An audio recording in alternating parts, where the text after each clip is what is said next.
Toon Jam. Can you do that?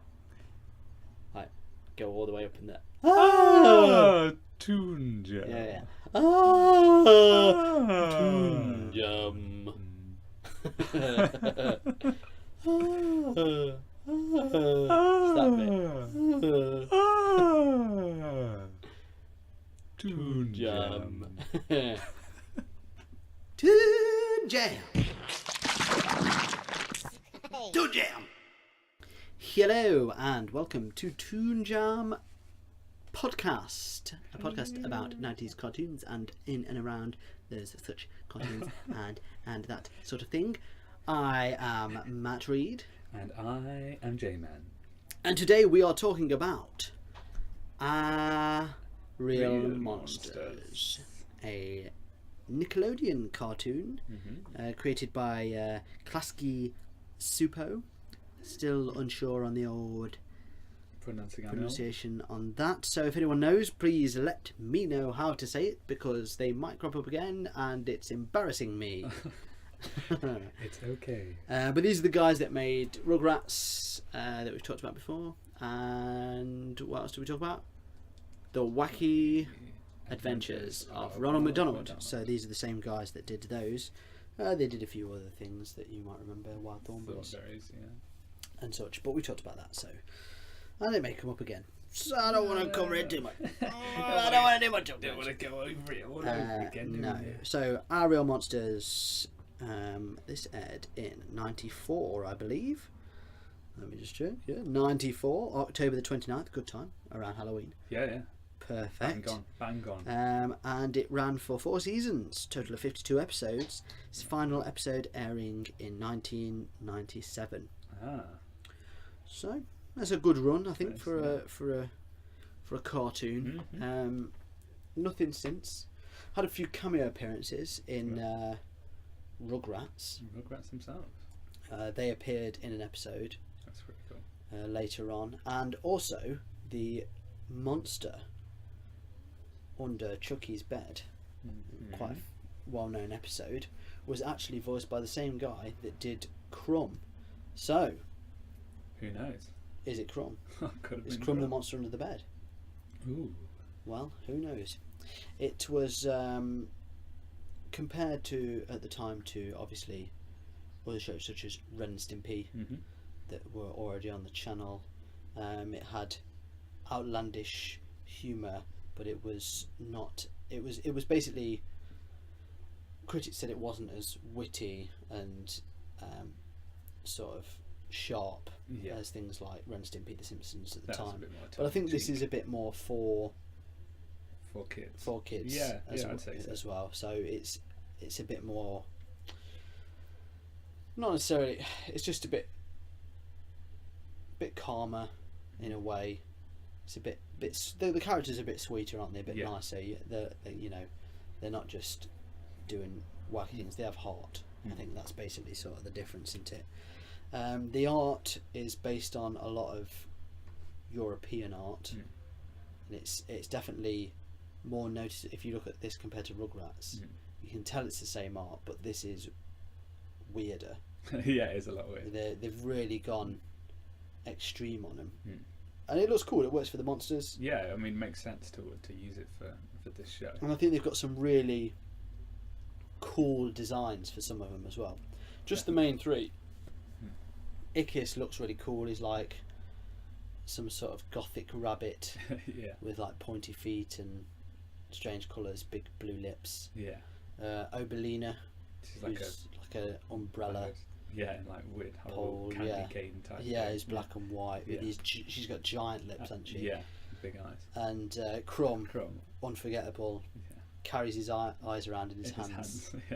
Which is really cool. They do some cool things with that as well throughout, don't they? I always thought he was cool. And but yeah, there's you can notice some of the references. The Grumble, who is the sort of the teacher, isn't he, at their school? He is based on the Blue Meanie from Yellow Submarine. Not just in his visual appearance, but actually his voice is pretty spot on as well. He does that sort of, "Oh, hello, children. sit down, and it just that back and forth, sort of bipolar attitude that he supports. Got that androgynous kind of look as well with the heels on. And the weird. It's weird. Face. It's just I mean they're all weird. There's no normal, is there really? Even the people look weird. Yeah, they do. That's sort of strange. So this is another two-parter sort of thing. So the first half is history of monsters, which is well up your street. Well up my street. I picked it because it had the word history in the title. I don't think I meant to, but then when I watched it, I was like, subconsciously, I was like, this is definitely. I see why I picked this one, which is basically the Grumble was teaching the history of monsters from sort of, when does it start? Cavemen, isn't it? It's from cavemen to colonial America, basically. Yeah, which is it's they quite basically are the trace from America, don't they? Yeah, which is it's cool because I mean, like the whole premise of this is that there's a community and then like a whole environment of monsters that live below us, and they've got their own. This episode just shows that they've got their own history and their own. There's more to it, isn't it? Yeah, it's quite deep. What is weird about it is it sort of also puts a bit of an age on some of these monsters. Yeah. When you think their parents, so the main three characters, their parents were around during like George Washington. Yeah. So we're looking at like late 1700s, early 1800s. They're hundreds of years old. So how old are these kids? Yeah. They either live really long or I think I'm sure like their great, like one of their great grandparents was in the Greek times. Yeah. You're just like flipping it. I mean, but they're monsters. They can do. But because one of them discovers the sewer system, that's right, which is they live in the sewers and they do all their work. So in the that sewers. was like their. Which is a very 90s concept, and it loved the sewers. Yeah, I don't know why everything. I think Turtles kicked it off, didn't it? And yeah. I think there was mystery in America's sewers because, the whole flushing the crocodiles down the toilet. Yeah. I think that just started something where. What is it? Because the sewers were scary because there's creatures in there. Do you know what I mean? There's rats, there's crocodiles. There's this whole subterranean so I think environment that we just must don't have just know. like enlightened imaginations to go down there. I suppose it is like a place where, if anywhere monsters were going to exist, it's in wading through. And it's like what goes on underneath. Yeah. Like when there's the thought that there's things living underneath you, it does sort of. What lies beneath? Yeah, but so it sort of goes through history. I noticed that they sort of have a monster for everything. Monsters don't just scare people; they're also very practical. So in this episode, that one of the monsters is a projector. He's like got film reels for arms and then just projects it on this big screen. Yeah, it's weird. Like they have purposeful monsters and they have monsters that scare. It's like everyone has a job. Everyone has a job. Yeah. There's one in the next episode as well. I'll bring it up later. But there's all sorts of jobs going on that they just seem to fill. And then you think, like, what's he doing to scare people? Does he just show? Maybe he just sits in the cinema and shows the scary films. Yeah, that's and where then horror gets, films come from. Good grades for it. Yeah. Because that's the thing as well. You sort of at this point they exist to scare people. No question about it as a kid. But now I'm watching it and I'm like, what for? Yeah, because there's no. It's just like, I don't know if it's just do credit. Like they're just like, because it is like, that's how you get famous, isn't it? Like, oh man, they scared this person. They're big scarers. Yeah. So, but otherwise there's nothing else to it, is there? Really? Because when you look at their actual historic achievements, it's like, well, this guy discovered the sewers. But it is pretty funny because as it goes on, it sort of gives new reasons for why for the history. So many Especially historical events. I think this it's quite funny because they sort of touch on little things like they have Greeks in it. Yeah. And they have the caveman invented the wheel. Yeah. Because he was trying to get away from the monster. Yeah. He was lazy before. That's very good. But then there's loads of American history, Mm. which, you know, it's an American cartoon, but Yeah. it also highlights exactly what, at the time at least, American kids were learning history at school, just their own history. That's it. You know, no world history going on. No. But it was like they took the Boston Tea Party thing. Yeah. They chucked all the tea in the river because they got scared of the monsters, and they knocked it all in there. And then it was the British are coming. Yeah. And he was like, the monsters are coming, and they were like, well, the British are monsters. I guess. So it must be them. Yeah. Ah! The British are coming. And the Liberty Battle as well. Oh yeah. Ickis's dad. Yeah. Slickus, isn't it? Yeah. His dad is. Slickus cracked the Liberty Bell. Because they're just scared, so they just drop it. Yeah. It's got some cool little yeah. Yeah, that's very funny. Yeah, this made me laugh. There's a it cuts because it says the Dark Ages. At one, it's like because this is the only bit of, I mean that's English history, I think, the Dark Ages, and they say the age of enlightenment. Yeah. And there's that guy who's just like selling rags and dandruff. Yeah. Get your rags and dandruff. Get your rags and dandruff. He's just like horrible. Like, why would so you sell grotty. Dandruff? What is that? What's anyone using that for? That's pretty funny that they turned that on its head. Like, Yeah. like the Dark Ages are like their golden age. Yeah. It's just And like they have the living monsters of the round cesspool. life. Yeah. That made me laugh. That was good. Some cool little puns going on. And they just like phlegm on each other. Yeah. Don't they? Yeah. It's like really horrible. So grim. You love a good bit of snotty spit. And then you've got Christopher Columbus as well. They cover him, and everyone's just really stereotypically Italian. Yeah. And he's like, "We're going around and round and like a pizza." He's like, "Oh, don't say pizza, you're making me hungry." And then they land somewhere. Let's just land here to eat or something. Yeah. And then the monsters scare them, and then they discover America. That's it. That's how it really happened. Yeah. But you know, just history. At its best. just history. There was a bit with torture. Someone's getting tortured, and I'm sure it's literally like dunking him in a pool of water. The witches thing. Which is like, no, it's a monster. It's like, no, it's a witch. Yeah. And they were just dunking him in the water. There was it wasn't really torture. Like, surely she's not that bothered by that. No. But she gave in eventually and just said, yeah, it's a witch. And they were happy with that. That's it. And they left her. Yeah. Just that's the thing with the witch hunters and stuff, you know. It's just like just, all they want to hear. They just want to hear what they want to hear. And then they're happy. And they just they're leave easy you to please, yeah. That's where, you know, that's almost a disservice to the torture that actually happened. Yeah. You know, you're just like, those people would have died. Moving on. The real monsters. Yeah, I think, but this episode doesn't, it has like them in it, the main characters, but it's more about the parents, it's more about the history of the monsters. It's a nice little coverage, but it wasn't, I don't think it was a very good example of how the episodes usually go. No. If we'd have done this one on its own, It'd have been like what?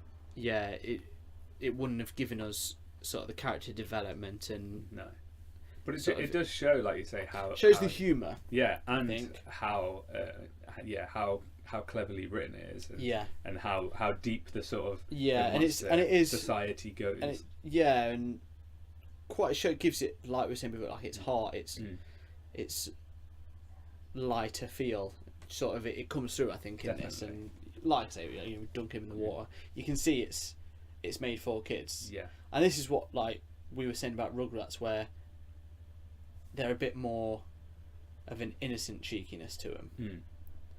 I mean, this one didn't really have any gags that were adult based. No, I don't think so.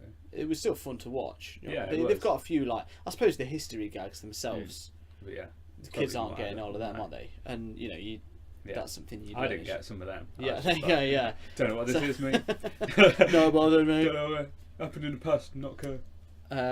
But then at the end, it sort of cuts back to them in their room talking about like, because at first they're like, "Oh, history's boring, lame," and then they're like, "Oh, I hope we get to do something in the future." That's it. And they're all in their beds. Crumb's got his eyes in a glass of water like dentures, and then it cuts to some Major Tom in space, and those three come out and scare him, and that's the end.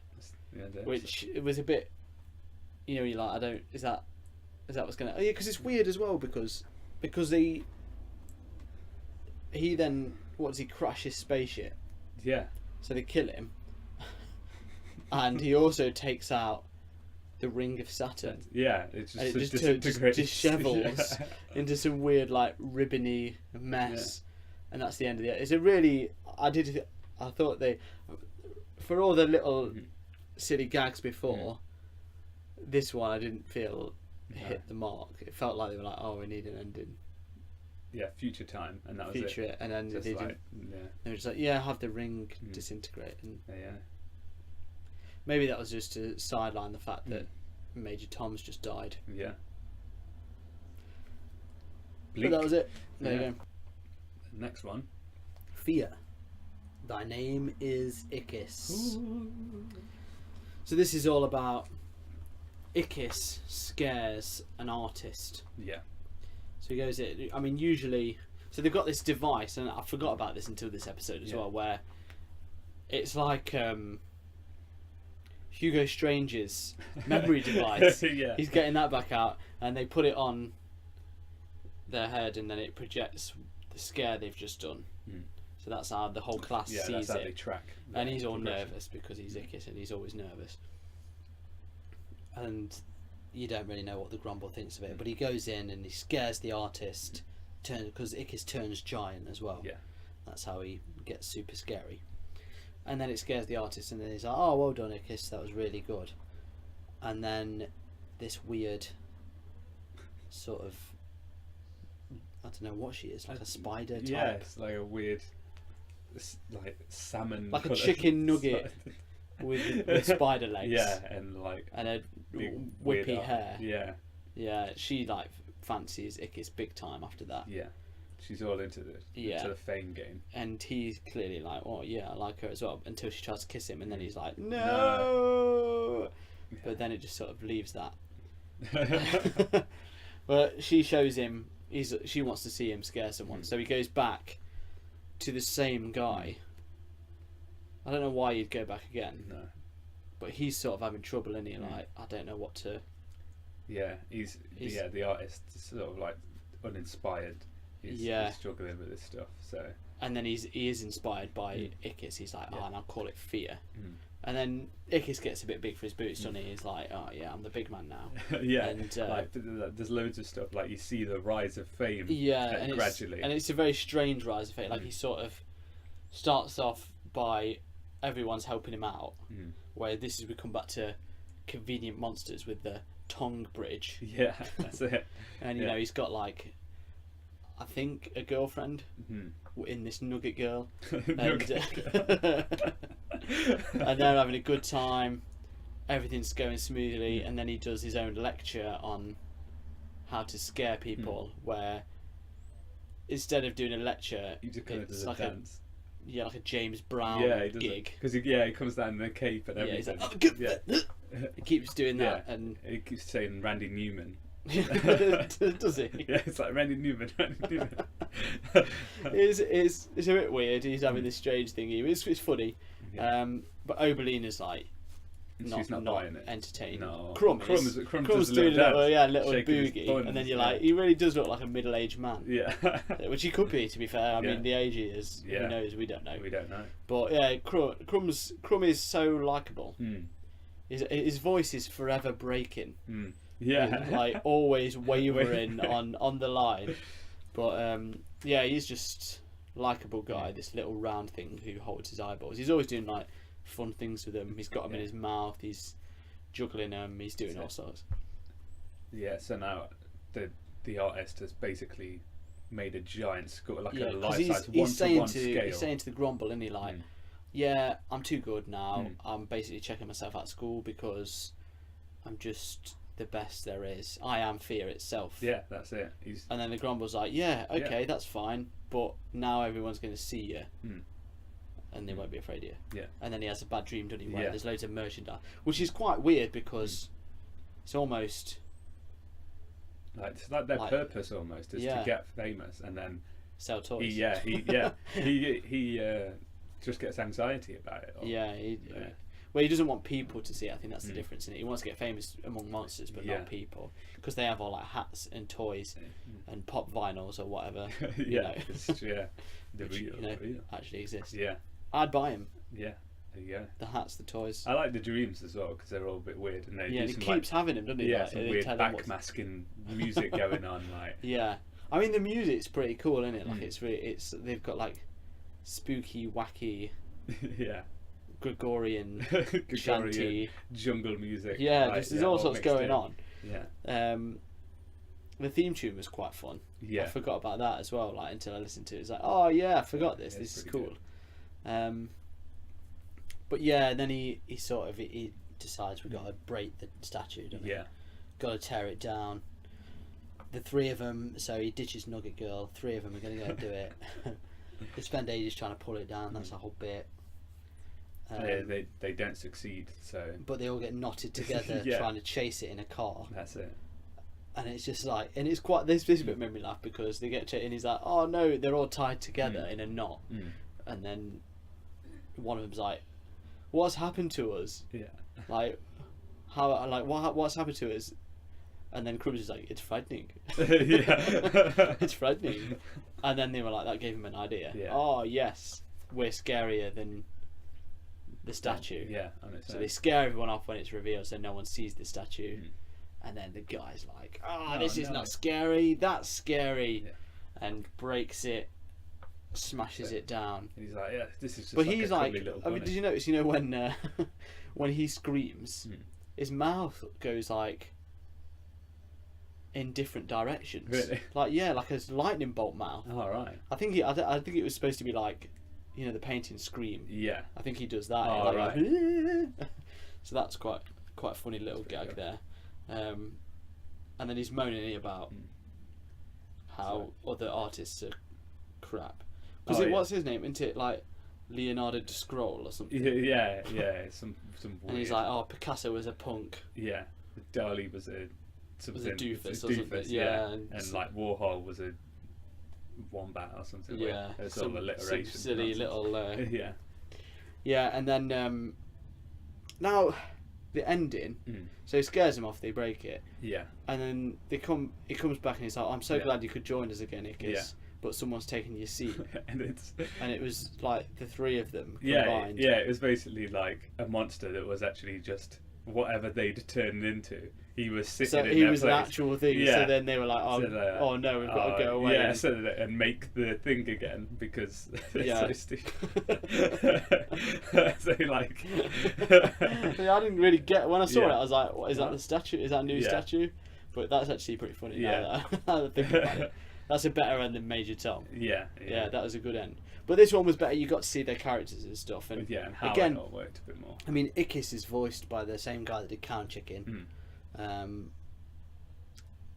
Chrome and Obolina, I'm not sure what else they were in, but they're both really good. They're all, I mean, all the voices in this are really good as well. I think they shine through, and they've all got really cool, quirky accents. Like Obolina's accent is really bizarre, and like some sort of, I don't know, Cruella de Vil type nonsense. They all sound really good, and like the voice acting really helps with the fact that like the style of it is just so zany. Like it really adds to the fact that it looks so weird. It's a weird style, isn't it? And it is all I suppose at the time as well, because this was I mean, we've seen loads of cartoons like it now because they've made others. Yeah. Like like Rocket Power and Wild Thornberrys and stuff. But like I say, it wasn't entirely the same as Rugrats. No. It's different. So this was really looks different, and it really fits. Yeah. It's weird because like monsters seemed more present back then. Do you remember, like, think so, yeah. Monster in My Pocket and like obviously Aerial Monsters and Nightmare Before Christmas. That's it. Well, I suppose we've got like Hotel Transylvania now. But they're like classic horror monsters. Like they're they're it's not the really same, is it? It's No, not like because we used to have like monsters used to Mm. Transylvania High. Yeah, yeah. I suppose that's classic again, Yeah. but there was Transylvania more. Pet Shop. Yeah, and that was different stuff. Yeah. There was all sorts. Tales from the Crypt Keeper. Exactly. Loads of monster stuff that doesn't. No, it's just not this. No, it doesn't really have a crowd. Like, no, which is a bit weird. Yeah, it is a bit weird. Because I think Monsters is just like the easy go-to kids thing as well, because kids like the weird things and like they like the sort of dangerous almost things. Yeah. I think that's like the fascination with dinosaurs, is that It's they're almost different, monsters isn't it? Like, in the way that they were huge and they had big sharp teeth and Yeah. stuff. And like monsters, it's like that can be anything. Well, So it's like they are imagination, aren't they? Yeah. And that was what was so good. Like things that you don't see, that's what you can do on cartoons. So that was like, oh Exactly, man, all perfect. these different monsters and there's Exactly. different stuff in. Yeah, it was. It's just weird that they don't. I suppose you get a lot of aliens and yeah. stuff. And I suppose Pokemon is like pocket monsters. yes, Pocket monsters. But not really monsters. No, but, not in the same way that these are. They're but not. that's what's. Yeah. But that's the closest thing we've got that's still going now. Really. Yeah, that's imaginative. Yeah. But there you go. But yeah, I thought it's a good. I think the end essentially basically sort of dealing with fame and like Icarus having to like becoming his own worst enemy essentially. It's sort of like, it really. like, it's a good little moral in a way. Yeah. Like Be humble. yeah. Because it'll only bite you. Yeah. Bite you in the chebs at the end of the day. That's it. There you go. Aria Monsters. Sorted. Toon Jam. Toon Jam. Segment time. So this is a new section of the show. If you've been listening from previous episodes, we've got today's segment is will it reboot? My God, it's dead. We need a reboot. Reboot! Well, are we thinking this could get a reboot? Reboot. Welcome to, the teenies. That's it. I think that's what we call this decade, where everything must be sequelized and equalized and rebooted. Yeah, I like to call it the regen, as in the regen. Reanimation generation. Okay, so Aerial Monsters. We've not seen anything of it in a long time. No. Do you see it? Do you foresee it returning at any point? I think it has. I think it very much has potential to remake. Yeah, there's no question about that. It's one of those things where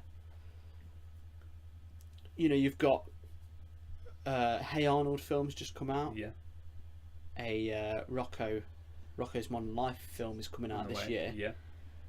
Obviously they're for Nickelodeon. They're not cinematic releases or anything, but they're coming out. Yeah, there are theatrical releases of animations. Like, quite popular. Like, could we get an Aerial Monsters one? Maybe. I don't know as we will though. I don't think so. I don't think we will. I think because just because of the success of other shows like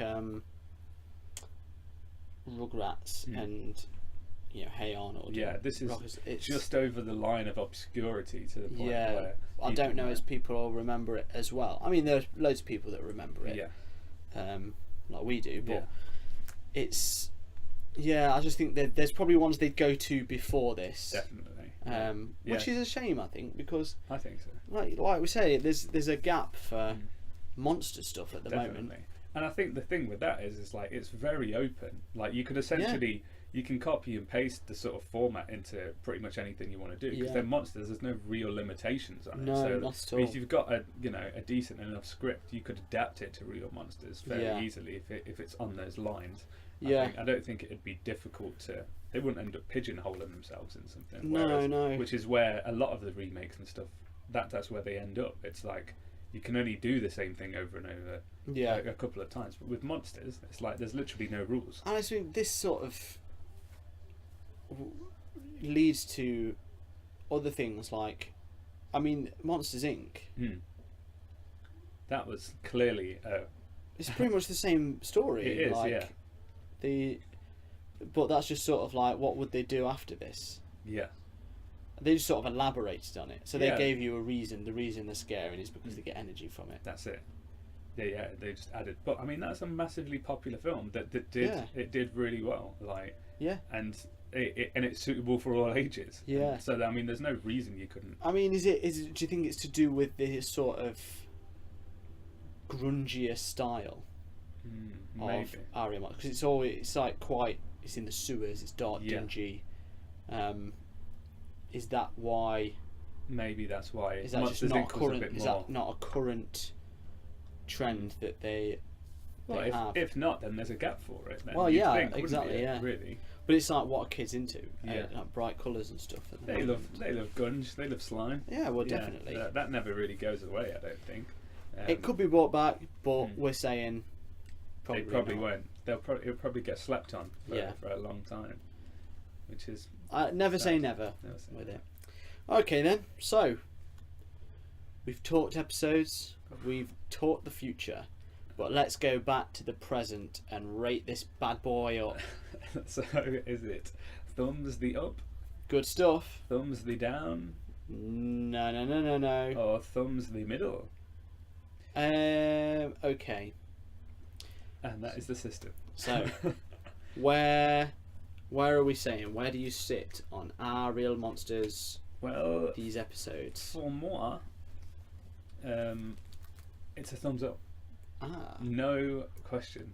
No qualms. See, me personally, when I was little, the one thing I used to draw all the time was monsters. So They used to say right up your street. straight up, that was, I don't know, I like the weird and wonderful, and that's continued to today. And I really enjoy the way that the show goes into the lives of the monsters, and they're all very different designs, and it is a bit dirty, In depth, a bit, like you said. a bit weird, and a bit messy and a bit horrible. And that again, I'm sure, has helped my appreciation of it today. And so I think it's a really good show with a lot of appeal. So, Yeah, thumbs well, up from me. What say you? I remember it being excellent, and going back and watching it, Yeah. I don't know as I could say anything other than Oh! yeah, it's definitely I think it's more for kids, which is not a problem. Yeah.